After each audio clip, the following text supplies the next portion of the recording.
Colonel Harland Sanders was born on September 9, 1890, in Henryville, Indiana.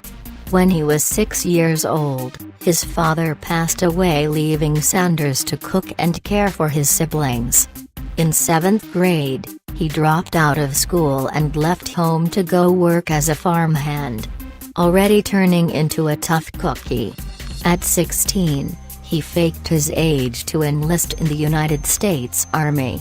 After being honorably discharged a year later, he got hired by the railway as a laborer.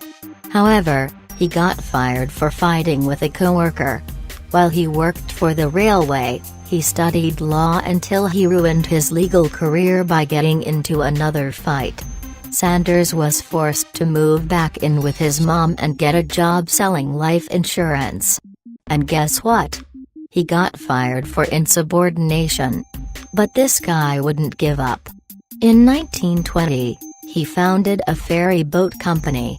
Later, he tried cashing in his ferry boat business to create a lamp manufacturing company, only to find out that another company already sold a better version of his lamp. Poor guy couldn't catch a break. It wasn't until age 40 that he began selling chicken dishes in a service station. As he began to advertise his food, an argument with a competitor resulted in a deadly shootout. 4 years later, he bought a motel,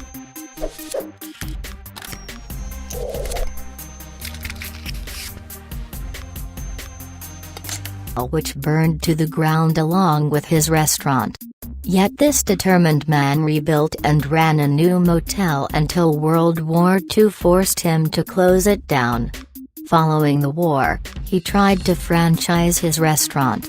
His recipe was rejected 1,009 times before anyone accepted it.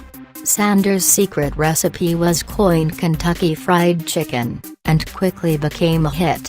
However, the booming restaurant was crippled when an interstate opened nearby, so Sanders sold it and pursued his dream of spreading KFC franchises and hiring KFC workers all across the country. After years of failures and misfortunes, Sanders finally hit it big. KFC expanded internationally and he sold the company for $2 million. $15.3 million today. Even today, Sanders remains central in KFC's branding and his face still appears in their logo.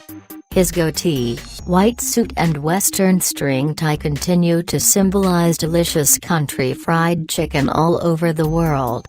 Sanders continued to visit the KFC restaurants around the world as a spokesman in his later years. He died of leukemia on December 16, 1980, at the age of 90, in Louisville, Kentucky.